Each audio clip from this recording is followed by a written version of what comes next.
Yay! Will and Jada Pinkett have brought the dire situation that exists for blacks in Hollywood to the attention of Americans at large by saying that they're going to boycott the Oscars. They're not going to go. They weren't nominated, and Will should have been. So therefore, stop the presses. This is a travesty. Blah blah blah. I'd like to bring a few things into this conversation that are missing. I don't really understand how these things haven't been brought up, but obviously it's something that I need to bring into the fore. So here we go. First of all, why is it only because Will Smith wasn't nominated that we are having a discussion about the Oscars and Hollywood? Why isn't the discussion centering around the lack of really quality, high quality stories that reflect the true nature of the American experience for Black Americans? Why aren't those stories being told? Where are the stories about a wife and a husband who are Black and their children who are also Black, hello, and how they're making it in America today, how the husband's in a corporate American job and the wife is maybe working part-time, staying home, whatever. What about the Black middle class experience? I mean, yes, we're aware that we were slaves. We're aware that gangs exist in this country. Are those the only two narratives we can actually experience in the movie theater? How about some stories that reflect the millions and millions of Black Americans who are living the American dream but facing struggles that all Americans can identify with? Because I'll tell you what, I loved watching Joy Luck Club, that historical tale about the Asian family, the Chinese family, and how they came over here and the history behind it. But we've had enough stories where the Black woman is a whore, or she's a prostitute, or she's a horrible mother, or she's a maid. You've got to know that Black women in America today are doing everything, not just prostitution and working as maids, or freeing other Blacks for slavery. You gotta understand that that's happening. And there are a lot of us out there who I'm not going to see another slave movie. I will not. I have seen Roots. I've seen all of the other historical slave story narratives. I'm aware of what happened, but this is modern day America, and that's not who we are right now.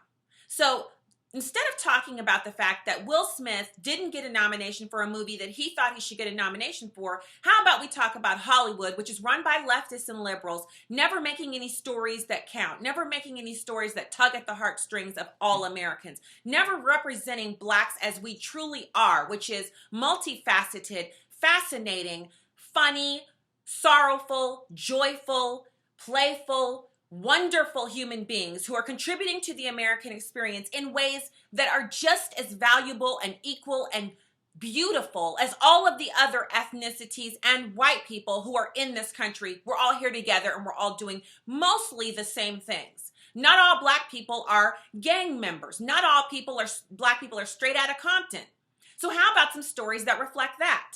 Oh my, what am I doing? I'm actually thinking that Hollywood, which is chocked to the brimming with liberals like Will Smith and Jada and Matt Damon and Ben Affleck, who they couldn't figure out a political idea if it beat them to the ground and then resurrected them and beat them dead again. Yet we're supposed to listen or care because Will didn't get nominated for an Oscar? You know what, Will? You have your own production company. How about you make some stories that reflect true Black American life, and then after you've done that and after you've brought those to the theater and I can go and see that, then maybe I'll care if you didn't get nominated for an Oscar. So that brings me to the other topic, because there's only two real reasons why I'm sitting here with you right now. It's one, who cares if Will got nominated? And number two, oh, Stacey Dash. Oh, my love. So my good friend, Sonny Johnson, wrote a piece for Breitbart explaining how idiotic it is that our good friend Stacey Dash, Fox News contributor and Hollywood actress, and also individual who cares not that much for her private parts because she shows them on the cover of Black magazines for men all the time. Just Google Stacey Dash American flag, but don't have your kids standing around when you do, because she's half naked in a lot of those pictures. Anyway, she said that BET shouldn't exist. So the first thing I'm noticing is that a lot of conservatives are saying, yeah, she's right. Why are we segregating ourselves? Well, why do we segregate country music? Why do we segregate Hispanic language television? Why do we have channels at all? Why do we have sci-fi off by itself? It's called niche marketing. It's putting things that are together in the same channel so that people who want to watch only those things can go to one place to find the content. So BET, although I don't particularly enjoy it, has every right to be out there because it's a private enterprise. It should be out there, just like in any of the other channels that people are willing to pay for. The way you decide you don't want a channel out there is you stop paying for it and wait and see if everybody else agrees with you, and then the channel goes out of business and ceases to exist. Now, it's kind of hard to do when we run our social or our cable networks like socialist monopolies where you have to buy bundles. So you can't just pick what you want. You have to pick these bundles, which is 2 or 3 things that you want and 8 or 9 things that you don't. But that has given rise, and rightly so, to the internet television market where I can order a season of the show that I want from HGTV. I can order just that show and just have that show piped into my home.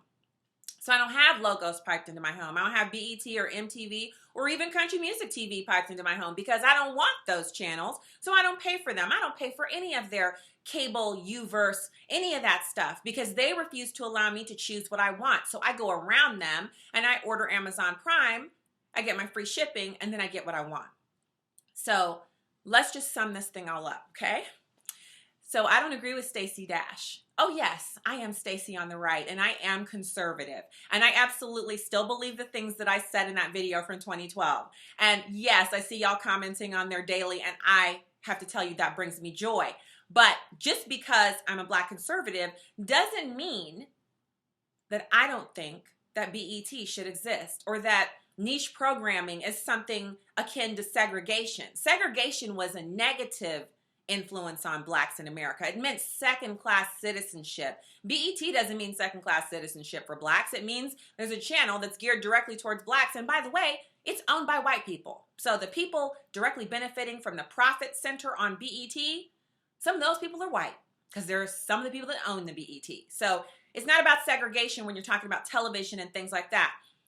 So let's keep it clear. Conservatives believe that the free market determines whether or not your product or service that you're offering is of value. And the free market is people who subscribe to cable channels and buy the products that are advertised on Black entertainment television or Telemundo or even Logos, which I loathe, but who cares, right? Because it still exists. I'm not paying for it. And I can't stop it from existing just by the fact that I don't want it to be there. That's conservatism. That's the free market. It's capitalism. It's hey, live and let live.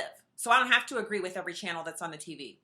I only have to have the right to choose which ones I want to watch. So no, I don't agree with Stacey Dash. I think what she said was really short-sighted in light of the fact that BET went online on Twitter and totally busted her out with video of her receiving awards for her time when she was paid by BETV as a television star on one of their television shows that was broadcast on BET. So maybe she means it shouldn't exist after she's already gotten done being paid to be a star on one of their shows. But back when she was on BET, I'm pretty sure she thought it should exist because they were writing her nice checks for being a star on their show.